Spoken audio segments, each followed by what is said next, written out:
मैं वहीं था और वो जब गिरी ना, वो मंजर मेरे सामने अभी भी आंखों के सामने आ रहा है। जब ये नुकसान हुआ उस टाइम मैं वहीं था और मेरे सामने ही बिल्डिंग खड़ी थी और वही मिट्टी में ढेर हो गई। डर का माहौल बहुत है, नीचे बहुत नुकसान हुआ कृष्णा नगर में नीचे। पहले कभी नहीं, पहले ऐसा कभी नहीं हुआ।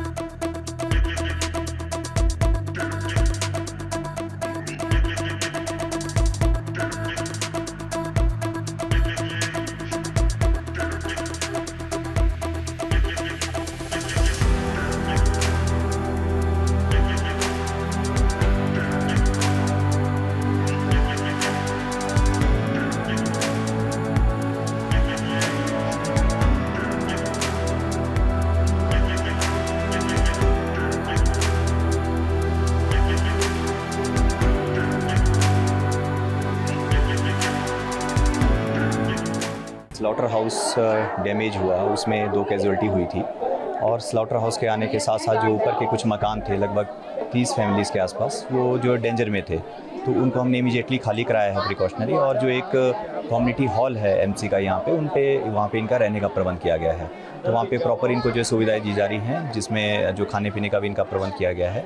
तो हम कोशिश कर रहे हैं कि जल्दी से जल्दी इनको जो है कहीं और भी हम अच्छे उसमें विस्थापित करें, लेकिन अभी टेम्परेरी हमने कम्युनिटी हॉल में इनको शिफ्ट किया है। कृष्णा नगर के अलावा जो फागली वाला एक इंसिडेंस हुआ था जिसमें हमारी 5 कैजुअल्टी हुई थी, जिसमें 5 लोग मरे थे, उसमें भी जो है हमने काफ़ी लोगों को वहाँ से रेस्क्यू किया, जिनके लोगों के घर जो थे डेंजर में थे और जिनका हमें लग रहा था कि अभी सेफ़ नहीं है रहने के लिए। उनका जो ओल्ड संस्कृत कॉलेज है हमारा फागली में, वहाँ पे एक दूसरा रिलीफ कैंप चल रहा है, जिसमें भी हमारे से लगभग 80 से 90 लोग वहाँ पे जो है अभी रह रहे हैं। अभी जो खाली किए हैं कम से कम 30-35 घर जो अभी तुरंत खाली कर दिए गए हैं। अभी आपके सामने हैं, लोग सामान लेके जा रहे हैं। और जो कल ध्वस्त हुए हैं एकदम, वो कम से कम 6 मकान वो एकदम गिर गए ड्यू टू पेड़ था, पेड़ों के कारण वो मकान ध्वस्त हो गए। हम लोगों को समझा रहे हैं कि थोड़ा हौसला रखिए, आपदा की घड़ी है, एक दूसरे को विश्वास में लेके कीजिए, लेकिन फिर भी कितना कम, लेकिन लोगों में फिर भी डर है।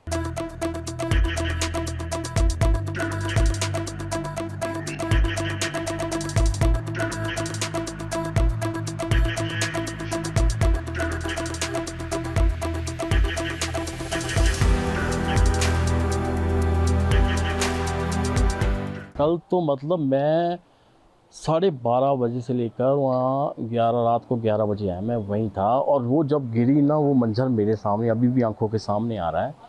जैसे वो गिरना था ना, मैं वहाँ था और मैंने देखा कि वो जब हम 12:30 बजे वहाँ थोड़े थोड़े क्रैक्स आ रहे थे। जब शाम को मैं 4:30 पौने 5 के करीब मैंने देखा, मैं और मुकेश जी हमारे ने देखा तो वो क्रैक बढ़ गए, वो इतना खुल गया। तो मैंने मुकेश को बोला, यार मुकेश, वहाँ लड़के थे, मैंने उनको बोला भागो यहाँ से यार, ये तो अब हो गया, मैं क्या। और हम जैसे ही वहाँ से निकले ना, वो ब्लास्ट हो गया। लेकिन इतना भगवान का थैंक्स है कि मैंने उन लोगों को, ऊपर वालों को, पहले ही 12:30-1 बजे उनको निकाल दिया था वहाँ से। डर का माहौल बहुत है, नीचे बहुत नुकसान हुआ कृष्णा नगर में नीचे। तो स्लाटर हाउस भी साथ में ही चला गया, तो इतने लोग हैं जो बेघर हो गए हैं, तो अब वो कहाँ जाएंगे, ये देखो। कुछ जगहों पे उनको पहुंचाया गया है। आप लोग यहाँ रह रहे हैं अभी भी? हाँ जी। तो प्रशासन ने क्या बोला, सुरक्षित है क्या, आपको घबराहट है, आप क्या? अभी तो घबराहट ही है सर, जब तक कोई सोल्यूशन ही नहीं कर रहा तो कैसे हम बोले भी हम सेफ है। ठीक नहीं, रात को भी हमारे को बोल दिया सबको भी खाली कर दो, अब जाए कहाँ हम, जाने के लिए जगह भी तो होनी चाहिए। अब इतना सामान है, कहाँ ढोएंगे, कहाँ बच्चे लेके जाएंगे, छोटे छोटे बच्चे हैं, और 3 दिन से लाइट है वो नहीं है, हम 3 दिन लाइट्स के बिना रह रहे हैं। कहीं सुरक्षित जगह पे शिफ्ट किया जाए? सर कहाँ करेंगे वे शिफ्ट, अब है तो कहीं नहीं है, बारिशें तो सब जगह पड़ रही है, अब सेफ कहाँ है, कहीं नहीं सेफ है। तो आप किस तरह से रहेंगे यहाँ पर, क्या? सर अब रह तो रहे, अब जैसे और पब्लिक रह रही है उनके साथ हम भी रह रहे हैं, हम तो सबके साथ ही है ना।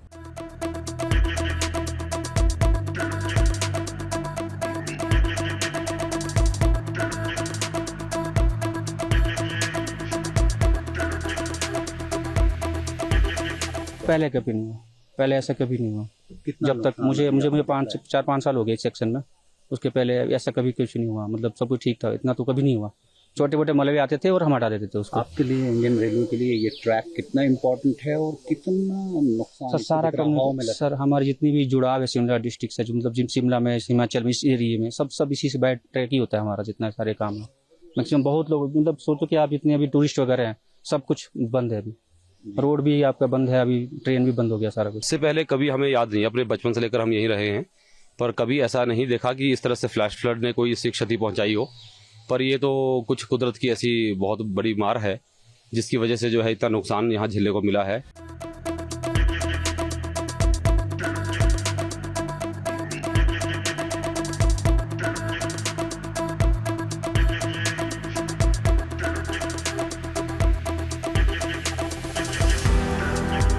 जब ये नुकसान हुआ उस टाइम मैं वहीं था और मेरे सामने ही बिल्डिंग खड़ी थी और वही मिट्टी में ढेर हो गई उसी टाइम, सामने देखते देखते एक पेड़ नीचे गिरा, दूसरा पेड़ नीचे गिरा और सारी बिल्डिंगें नीचे ढह गई। और जितने लोग मेरी बिल्डिंग में रहते थे 8-10 परिवार, वो मैंने सारे सेफ निकाल लिए थे और साथ आस पड़ोस में जो भी बिल्डिंगें थी उसमें भी सारे लोग जो हमने सेफ बाहर निकाल दिए थे। कुल कितने लोग वहाँ रह रहे थे और बाकी ऊपर के मकान भी खाली कराए? सर जो वहाँ जो लोग थे 200-250 लोग वहाँ जो 6 बिल्डिंगें साथ गई उसमें रहते थे। बाकी सारे जो लोग वहाँ 25-30 बिल्डिंगें हैं जो अनसेफ हो गई है। अभी आप कहाँ रह रहे हैं? सर, अब प्रशासन की तरफ से क्या राहत? सर अभी हम अम्बेडकर भवन में रह रहे हैं, प्रशासन मदद कर रहा है, जितनी हो सकती है कर रहे हैं, पर ऐसे आपदा में प्रशासन भी क्या करेगी।